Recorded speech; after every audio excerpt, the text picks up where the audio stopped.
Akademia e Shkencave dhe Arteve të Maqedonisë së Veriut propozon që të krijohet Ministri e re për arsim të lartë me qëllim që të bëhen reforma thelbësore të cilat do të kenë karakter sistematik.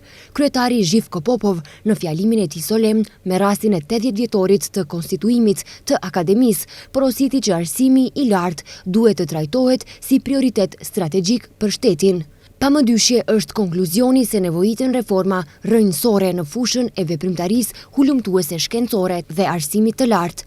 Akademia e Shkencave dhe Arteve të Maqedonisë së Veriut patjetër duhet të jetë udhëheqës i këtyre ndryshimeve të rëndësishme thelbësore.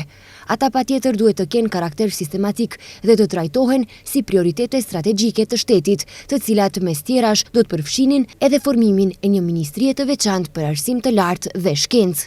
Kornizë ligjore të avancuar dhe racionale për arsim të lartë dhe veprimtari hulumtuese shkencore, deklaroi Zhivko Popov, kryetar i Akademisë së Shkencave dhe Arteve të Maqedonisë së Veriut. Në fjalimin e tij të gjatë, akademiku Popov elaboroi punën e akademisë, ndërsa vëmendje e veçantë në fjalimin e tij i u dha avancimit dhe mbrojtjes së gjuhës maqedonase, duke theksuar se nuk është konstruksion artificial.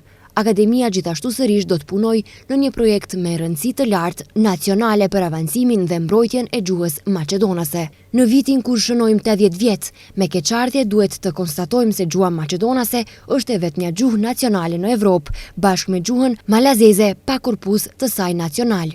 Ky është lëshim i madh që patjetër të korrigjohet, tha Zhivko Popov, kryetari i Akademisë të Shkencave dhe Arteve të Maqedonisë së Veriut.